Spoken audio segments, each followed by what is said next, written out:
नमस्कार दोस्तों। राजीव नाम के लड़के के साथ एक बरगद के पेड़ की वजह से ऐसी भयंकर भूतिया घटना घट गई कि आज उसी कहानी सुनकर आपको मज़ा ही आ जाएगा। डर का मज़ा। और जिन लोगों को डर पसंद नहीं है उनका थोड़ा सा ऐसा गड़बड़ वाला सिस्टम हो जाएगा। लेकिन जो भी कहो, कहानी इंटरेस्टिंग बहुत लगेगी। आइए जिया की ज़ुबानी जानते हैं। ये जो घटना घटी थी राजीव नाम के लड़के के साथ घटी थी आज से 8 साल पहले। आज से 8 साल पहले वेस्ट बंगाल के एक शहरी इलाके में राजीव, उसकी मम्मी पापा और उसकी दादी सब लोग रहा करते थे। शहरी इलाके में रह रहे हैं, उसके पापा जॉब कर रहे हैं और ये अपना कॉलेज कर रहा है, पढ़ाई लिखाई कर रहा है। लेकिन आज से 8 साल पहले अचानक से राजीव के पापा की तबीयत खराब हो जाती है। उनकी तबीयत खराब होती है जिसकी वजह से उनकी नौकरी छूट जाती है। और नौकरी छूटने के बाद अब ये लोग मजबूर हो जाते हैं कि इतना दवाई में भी पैसा लग रहा है, खर्चा लग रहा है, राजीव के पढ़ाई में भी लग रहा है, सब कुछ कैसे मैनेज करेंगे। अभी इनकी नौकरी भी नहीं है, जॉब भी नहीं है, जो भी सेविंग्स है उससे कितना ही हम काम कर लेंगे। ये वाली टेंशन अब सबको हो गई। अब ये इतनी टेंशन ले रहे, तभी दादी बोलती है कि अगर नहीं है पैसे तो क्या हुआ, ज़रूरी है शहर में रहना, नहीं रहेंगे, एक काम करते हैं गांव में चलते हैं रहने के लिए। गांव में अपनी ज़मीन भी है, अपना घर भी है, जो भी चीज़ें होंगी राजीव अपने खेती बाड़ी करवा लेगा। अगर नहीं कर पाया तो खेती बाड़ी करवा के वहाँ से पैसे थोड़े बहुत हो जाएंगे खाने पीने के लिए, और खेती में जो होगा अनाज उसे हम खा पी लेंगे, कोई प्रॉब्लम वाली बात नहीं है। तो राजीव की मम्मी और पापा दोनों बोलते हैं कि ठीक है, आप बिल्कुल सही बोल रहे हो। अब मजबूरी कर भी क्या सकते हैं। ये लोग शहरी इलाके से वेस्ट बंगाल के एक छोटे से गांव में आ जाते हैं। राजीव जब से पैदा हुआ था ना, तब से वो गांव में रहा ही नहीं था कभी। वो पैदा भी शहर में हुआ था और हमेशा से लोग शहर में ही रहते थे। दादा दादी जब यंग हुआ करते थे, जब राजीव के पापा छोटे थे, तब ये लोग इस गांव में रहा करते थे। लेकिन जैसे नौकरी लगी थी, अपने माता पिता के साथ, अपनी फैमिली के साथ शहर में शिफ्ट हो गए थे। तो गांव से कोई ताल्लुकात था ही नहीं, गांव में जाना आना था ही नहीं। जब यहाँ पर आते हैं, देखते हैं इनका घर काफ़ी पुराना हो गया है, काफ़ी अच्छा खासा पुराना, घास वास उग गया है। वो सब साफ़ करवाते हैं, थोड़े बहुत लोगों को बुला के मदद मांग के। जो राजीव की दादी को जानते थे उस गांव के लोग, वो लोग सामने से आते हैं खुश होते हुए, इतने साल बाद, मतलब ज़्यादा दिन के लिए आए हो क्या, सामान ज़्यादा दिख रहा है। तो दादी जी बताती हैं कि ज़्यादा दिन के लिए नहीं, हमेशा के लिए आए हैं, अब यहीं रहना है क्योंकि प्रॉब्लम हो रही है, बेटी की तबीयत ख़राब है, दादी ऐसा बोलती हैं। तो गांव वाले लोग भी संतावना देते हैं, बोलते हैं कि कोई बात नहीं, हम लोग भी मदद करेंगे, आपको कोई ज़रूरत हो तो हमको बताना ज़रूर, ऐसा वाला होता है। ये लोगों की पूरी मदद करते हैं गांव वाले लोग भी। गांव वाले लोग बहुत हेल्पफुल होते हैं। अगर आपको कोई ज़रूरत है ना, रात के आधे रात के टाइम में भी, तो गाँव वाले, पूरे गाँव वाले खड़े हो जाएंगे। भले शहरों में ऐसा नहीं होता, लेकिन गाँव में ऐसा ज़रूर होता है। इनके साथ भी ऐसा ही होता है, पूरा आते हैं, साफ़ सफाई करवाते हैं, घर वर सब कुछ 3-4 घंटे के अंदर टिप टप कर देते हैं साफ सफाई करके। अब अपना पूरा सामान घर के अंदर डाल देते हैं और ये लोग रहना चालू कर देते हैं। एक पड़ोसी ने, बाजू वाले ने अपने घर से आज खाना बना के इनके लिए लाया था, तो ये लोग खाना उन पड़ोसी घर से ही खा लिए थे। गैस वैस का इंतज़ाम कल करेंगे ना, कल करेंगे गैस का इंतज़ाम, कल के बाद फिर चीज़ें मैनेज करेंगे, धीरे धीरे खाना बनाना, सब चीज़ें होंगी। तब तक आज के लिए फ़िलहाल पड़ोसी के घर के खाना खा लेते हैं। अब रात में सोने के लिए सब लोग चले जाते हैं। तभी अचानक से आधी रात के टाइम में कुछ अजीबोगरीब कराहने की आवाज़ किसी को सुनाई देती है। जैसे गांव में किसी के कराहने की आवाज़ बहुत तेज़ है, बहुत गूंज रही है, ऐसी कराहने की आवाज़ सुनाई देती है।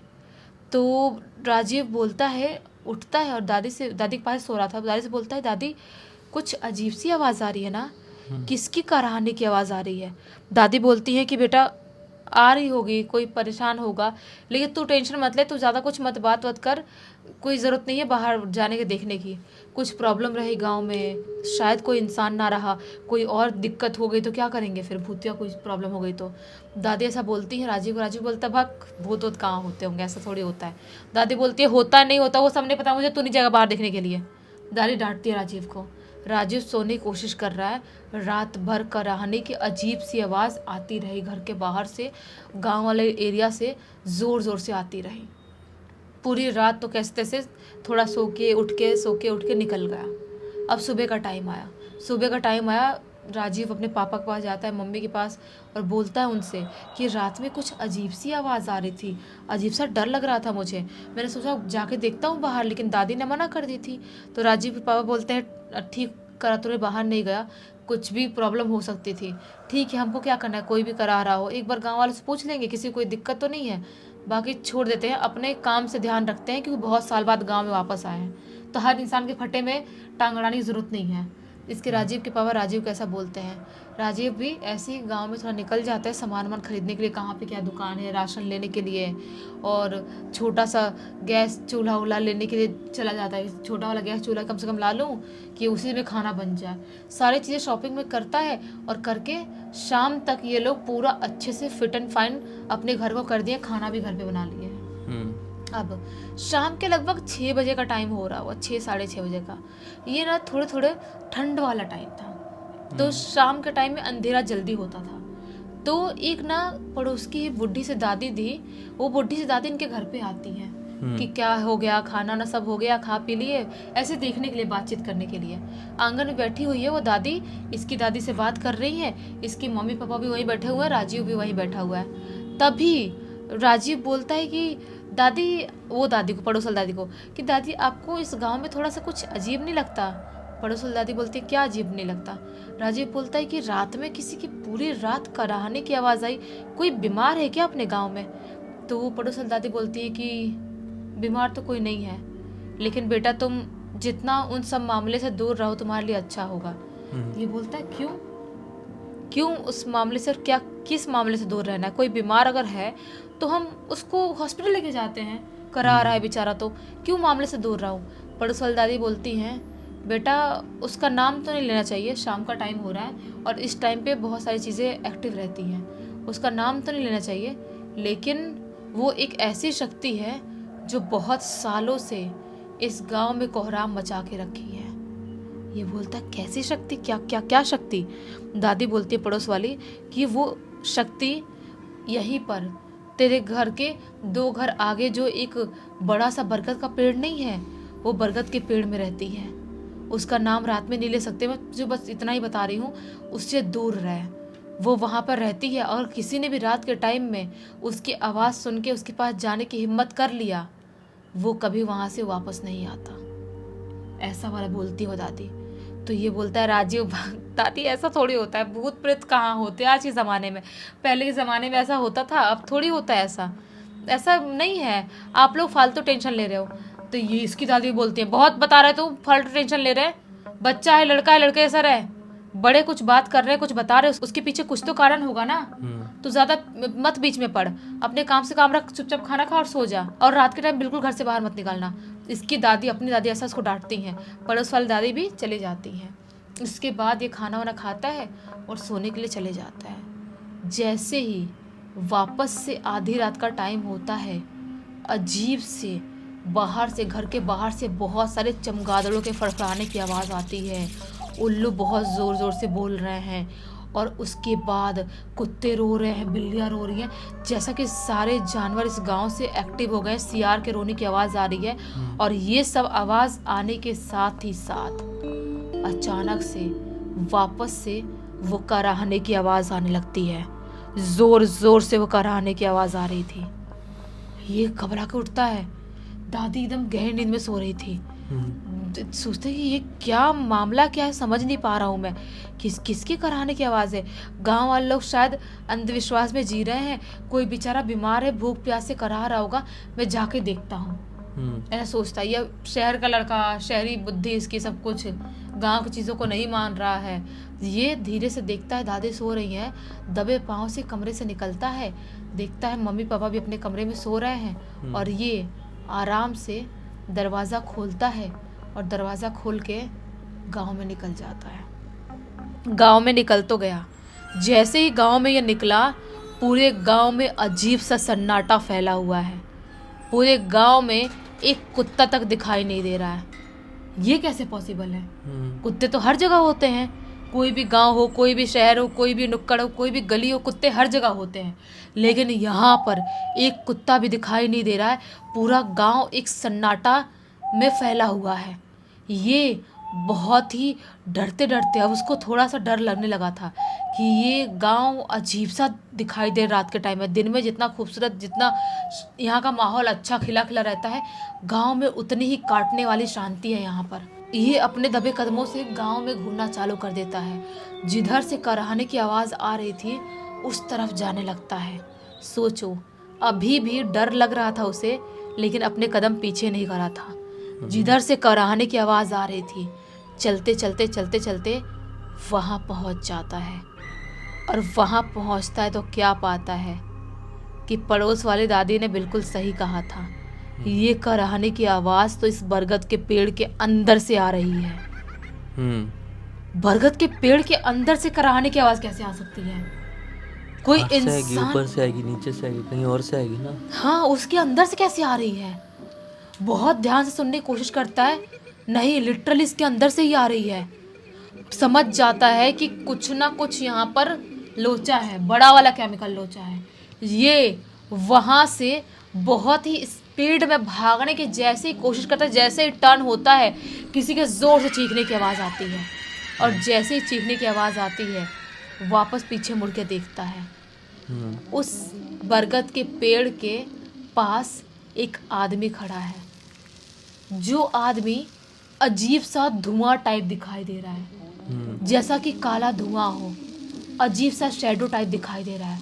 उसकी आंख अजीब सी चमक रही है, वो अजीब सा तड़प रहा है, ऐसी अवस्था में दिखाई देता है।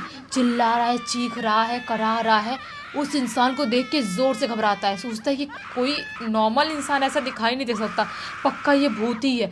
ये वहाँ से भागने की जैसे ही कोशिश करता है, उसके पैर मानो वहीं पर जम गए हैं। उसके पैर वहाँ से उठ नहीं रहे, वो भाग नहीं पा रहे हैं। जैसा होता है ना, हम सपना देखते हैं, जब भूत हमारे पीछे पड़ता है, हम सपना में भाग नहीं पाते, गिर गिर जाते हैं बार बार।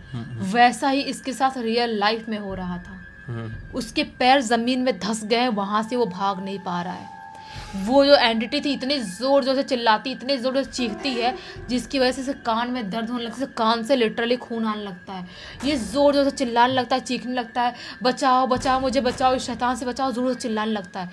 जैसे ही इसके चिल्लाने की आवाज़ पूरे गांव में गूंजती है, गांव वालों को समझ में आ जाता है कि कोई इंसान वापस से उस पेड़ के पास गया है और शायद कोई ख़त्म होने वाला है। लेकिन गांव वाले लोग ऐसे हाथ पे हाथ रख के बैठ तो नहीं सकते ना। कोई लालटेन, कोई दिया, कोई मशाल लेके बाहर निकले, बिना आग कोई बाहर नहीं निकला। सब आग जला के बाहर निकले, और बाहर निकल के जैसे ही इधर से आवाज़ चिल्लाने के आ रही थी, उधर पहुंचते हैं बरगद के पेड़ के पास। वहां पर बेहोश पड़ा था अपना राजीव, बेहोश पड़ा था। अब जैसे गांव वाले भागते भागते आए थे, इसके घर वाले भी भाग भाग के आए थे। घर वाले देख के रोना पीटना चालू कर देते हैं, इसको फटाक से उठा के इस घर पे लेके जाते हैं, पानी वानी छिड़कते हैं, होश में नहीं आ रहा है। बाजू वाली दादी गंगा जल लेके आती है, गंगा जल उसके मुंह में डालती है। उसके बाद उसकी सांस थोड़ी सी नॉर्मल होती है, वो अजीब से चीख के उठता है, अजीब से उसकी आँख वाँख पलट रही है, उसके हाथ पैर से बहुत मरोड़ आ रहे हैं। गंगा जल से पूरे उसके शरीर पर छिड़काव करती है बाजू वाली दादी। उसके बाद सब लोग उसको शांत करने की कोशिश करते हैं, हनुमान चालीसा, महामृत्युंजय का जाप कर रहे हैं। सब अपनी तरफ से पूरी कोशिश कर रहे हैं इसको कुछ ना हो, क्योंकि राजीव अपने माँ बाप का इकलौता लड़का था, उसके पापा की हालत भी खराब थी। सब अपनी तरफ से पूरी कोशिश कर रहे हैं, और बोलते हैं ना, ऊपर वाली शक्ति के सामने नीचे वाली शक्ति का कोई ठिकाना नहीं, कुछ नहीं बिगाड़ सकता। तो वो ऊपर वाली शक्ति जीत जाती है और राजीव होश में आता है। सुबह होते होते वो होश में आता है और थोड़ा बहुत बोलना चालू करता है। वो बोलता है, वो मुझे मार डालता, वो बहुत ज़्यादा खौफनाक दिखाई दे रहा था, वो अजीब सा था। तो पड़ोसल दादी बोलती है, मना किया था तुझे मैंने, मना किया था ना, नहीं जाना है, क्यों गया तू वहाँ पर? ये बोलता है, दादी अगर आप पूरी बात बता दी होती तो शायद मैं नहीं जाता। आपने पूरी बात बताई नहीं, कौन है, क्यों वहाँ पे करा था, आपने बोला बस नहीं जाना है वहाँ पे। पड़ोस वाली दादी बोलती है, मैं तुझे बता रही हूँ, और पूरे गांव वालों को, गांव के हर बच्चों को बुलाएंगे हम, और एक सभा बैठाएंगे और वहाँ बताएंगे क्यों उस पेड़ के नीचे नहीं जाना है। पूरे गांव वाले लोग इकट्ठा होते हैं, सभा बैठाते हैं, और वहाँ पर वो दादी, पड़ोस वाली दादी चिल्लाते हुए सबको बताती हैं कि आज से 30 साल पहले की बात है। इस गाँव में एक गरीब सा लड़का रहता था, जिसके परिवार में कोई भी नहीं था, आगे पीछे कोई भी नहीं था, और वो इस गांव के जो जमींदार थे, मुखिया थे, उनकी बेटी से प्यार करने लगता है। क्योंकि उनकी बेटी बहुत ज़्यादा सुंदर थी। पूरे गांव वाले लड़के उनकी बेटी को देख देख के सोचते थे काश हमारी इनसे शादी हो जाती, लेकिन किसी की हिम्मत नहीं थी जो उस वहाँ तक पहुँचे, मुखिया की लड़की से, जमींदार की लड़की से कोई बात करे। तो ये जो था ना, एक दिन पहुँच जाता है उस लड़की से बात करने के लिए, और वो लड़की एकदम गुस्से में चिल्लाते हुए बोलती है, तुम्हारी हिम्मत कैसे है मुझसे बात करने की, और तुम्हें क्या लगता है तुम्हारी औकात है मुझसे शादी करने की? उसे शादी के लिए प्रपोज किया, तुम्हारी हिम्मत है मुझसे शादी करने की? सोचना भी मत तुम कहाँ की झोपड़ी में रहने वाले और कहाँ मैं महलों में रहती हूँ। सोचना भी मत कभी, निकलो यहाँ से। अगर घर वालों को बताई ना, तुम्हारी हड्डी भी नहीं बचेगी एक यहाँ पे, कहाँ कैसे गड़ जाओगे जमीन में पता भी नहीं चलेगा तुमको। ऐसा बोलती है, एकदम बेइज्जती करती है उसके मुंह पे। और उस गरीब से लड़के को बहुत ज़्यादा हर्ट होता है, इतना हर्ट होता है, और उस चीज़ का बदला लेने के लिए उसने काली शक्तियों का साथ लिया, यानी कि उसने काली विद्याएं सीखना चालू किया। ब्लैक मैजिक, काली विद्याएं। किसी ऐसे इंसान से, तांत्रिक से ब्लैक मैजिक सीख रहा था वो, जो बहुत ही स्ट्रांग था। उसको बहुत ही कम दिनों में बहुत ही भयानक तरह से ब्लैक मैजिक सिखा देता है, और वो ब्लैक मैजिक कर देता है उस मुखिया के लड़की के ऊपर। और वो लड़की इसके प्यार में पड़ जाती है, और जैसे ही मुखिया को पता चलता है, मुखिया गुस्से में तिलमिला जाता है कि ऐसे कैसे हो सकता है, मेरी बेटी एक ऐसे गरीब से लड़के के प्यार में कैसे पड़ सकती है। तभी गांव का एक खबरी टाइप का इंसान बता देता है कि इसने ब्लैक मैजिक सीखा है, हो सकता है आपकी बेटी को इसने वश में किया है और उसके साथ ही शादी करना चाहता है। जैसे ही पता चलता है मुखिया को इस चीज़, उसको ले जाता है, वो जो बरगद का पेड़ आज भी दिखाई देता है सूखा हुआ, उस बरगद के पेड़ में बांधते हैं और उसको मार मार के उस पेड़ में बेचारी गरीब लड़की को ख़त्म कर देते हैं। और तब से इस गांव में उसने कोहराम मचा के रखा है। अगर एक बार रात का टाइम हो गया और उस बरगद के पेड़ के पास कोई भी पहुंच गया, वो इंसान उस बरगद के पेड़ के अंदर ऐसे गायब हो जाता है जिसे पता नहीं चलता है। मतलब इन शॉर्ट, वो बरगद के पेड़ को एक प्रेत आत्मा ने हॉन्ट करके रखी हुई है, और जो कोई भी उसके पास जाएगा वो पोजेस हो ही जाएगा। क्योंकि प्रेत आत्माओं का ऐसे सिस्टम होता है, एक जगह पर रह के वो उस जगह की वाइब को इतनी ज़्यादा निगेटिव बना देते हैं कि आप उस निगेटिविटी के बारे में कभी सोच भी नहीं सकते, वो इतनी लिमिट क्रॉस रहती है। इस पूरी की पूरी घटना की जानकारी किसके थ्रू मिली है? ये पूरी की पूरी जो घटना की जानकारी है, इसने ही, राजीव ने ही लिख के भेजा है। उसने बोला है कि कुछ भी हो जाए अपने लाइफ में, ऐसा रिस्क तो कभी भी मत लेना, बिल्कुल भी मत लेना। बिल्कुल। बाकी दाद देनी पड़ेगी राजीव की हिम्मत की। इसी एक नोट के साथ इस कहानी का बंद करते हैं। अब तक इस वीडियो को देख लिए हैं तो लाइक जरूर कर देना, चैनल को सब्सक्राइब करके बेल आइकन दबा के ऑल के ऑप्शन में क्लिक करना, क्योंकि इसी तरह के हैरान कर देने वाले खौफनाक वीडियोस डेली आप लोगों के सामने लेके आते रहते हैं। इंस्टाग्राम की लिंक इस वीडियो के डिस्क्रिप्शन बॉक्स में मिल जाएगी, क्लिक करके डायरेक्टली वहां पर पहुंच जाना। और इसी तरह की कोई भी कहानी, टॉपिक या जानकारी आप लोग के पास भी है तो लिख भेजना, हो सकता है हमारा अगला वीडियो कल आपके हिसाब से ही बन रहा हो। तो चलिए कल फिर से मिलते हैं, तब तक के लिए बहुत बहुत धन्यवाद। आपका दिन शुभ हो।